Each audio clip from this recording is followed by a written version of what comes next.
या बातमीचे प्रायोजक आहेत हॉटेल रसोईघर. व्हेज नॉन व्हेज जेवण मिळण्याचे सोलापुरातील एकमेव ठिकाण हॉटेल रसोईघर. जय हिंद नगर, ITI कॉलेज जवळ, विजापूर रोड, सोलापूर. आपलं ठेवायचं झाकून आणि दुसऱ्यांचं बघायचं वाकून अशी अवस्था महाविकास आघाडीची झाली आहे, असे वक्तव्य ज्योती वाघमारे यांनी केले. एकनाथ शिंदे यांच्या नाराजीविषयी बोलताना ज्योती वाघमारे म्हणाल्या की एकनाथ शिंदे हे त्यांच्या मूळ गावी गेले की लोकांना उगीच असं वाटतं की ते नाराज आहेत. मला मुळात एक सांगायचं आहे की अशा बारीक सारीक कारणांवरून नाराज होऊन कुठेतरी असं निघून एकांतात जावं, अशा पद्धतीचं व्यक्तिमत्व हे एकनाथ शिंदे यांचं अजिबात नाहीये, असे ज्योती वाघमारे म्हणाल्या.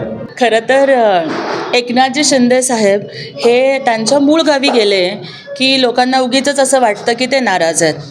मला मुळात एक सांगायचं आहे की अशा बारीक सारीक कारणांच्यावरून नाराज होऊन कुठंतरी असं निघून एकांतात जावं, अशा पद्धतीचं व्यक्तिमत्व हे एकनाथजी शिंदे साहेबांचं अजिबात नाही आहे. हो, त्यांना आपल्या मातीची ओढ आहे, आपल्या गावाची ओढ आहे, शेतीची ओढ आहे आणि त्याच्यामुळे ते आपल्या माणसांमध्ये आणि आपल्या शेती मातीमध्ये रमायला तिथे जातात.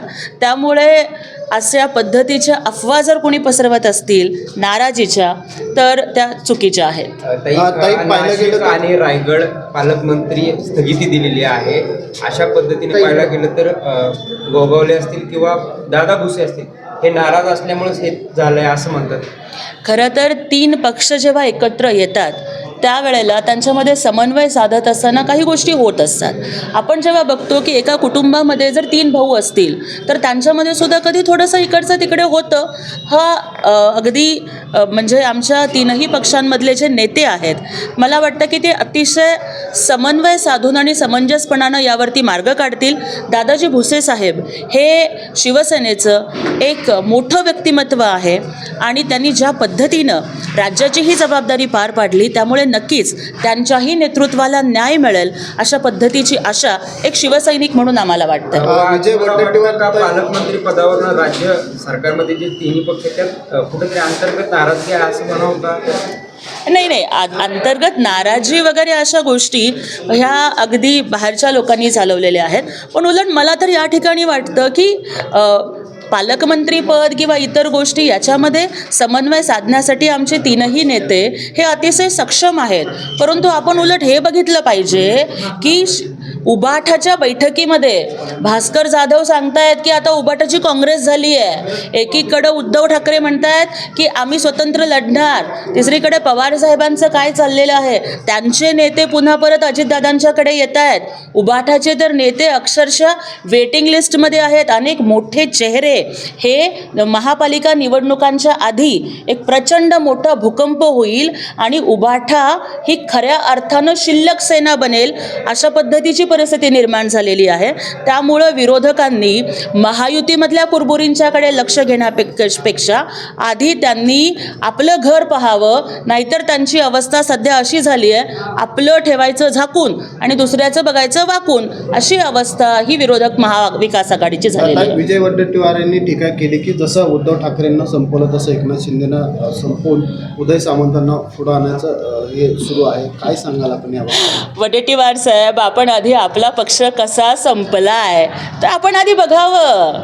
आपल्या पक्षाचं किती मोठं अस्तित्व शिल्लक आहे. बरं, आपलं नेतृत्व जर एवढं सक्षम होतं तर निवडणुकीमध्ये एवढा मोठा फटका का बसला? त्यामुळे थोडं आत्मपरीक्षण वडेट्टीवार साहेबांनी करावं. आणि राहिली गोष्ट एकनाथ शिंदे साहेबांना संपवण्याची, तर अतिशय ठामपणानं सांगते की एकनाथजी शिंदे साहेब हे मातीतनं उगवलेलं नेतृत्व आहे, जनतेतून आलेलं नेतृत्व आहे. त्यांना संपवण्याचा दम कुणामध्येच नाही आहे. एकनाथजी शिंदे साहब को मिटा सके ये किसी में दम नहीं.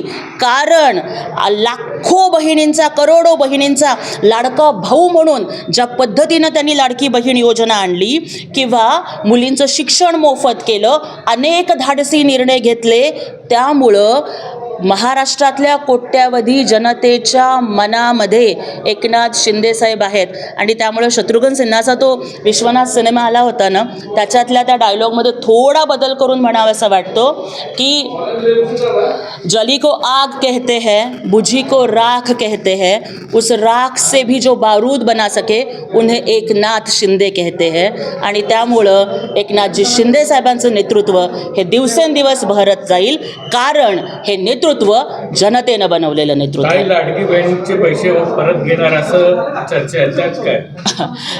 बहिणीला दिलेली ओवाळणी ही कधीच परत घ्यायची नसते आणि हे आमच्या लाडक्या भावांना माहिती आहे. आणि त्यामुळंच कालच आदिती तटकरे ताईंनी सांगितलेलं आहे की महाराष्ट्र शासन हे सक्तीनं पैसे अजिबात परत घेणार नाही.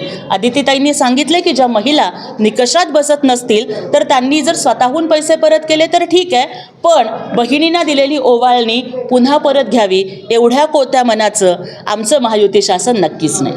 सोलापुरातील प्रसिद्ध हॉटेल रसोईघर, फॅमिलीसाठी खास जेवणाची सोय, विविध पार्टी करण्यासाठी उत्तम ठिकाण, सुसज्ज, प्रशस्त व स्वच्छ वातावरण, चिकन दम बिर्याणी, मटन दम बिर्याणी, मटन रोज मिळण्याचे एकमेव ठिकाण हॉटेल रसोईघर. 26 जानेवारी पर्यंत खवयांसाठी खास ऑफर.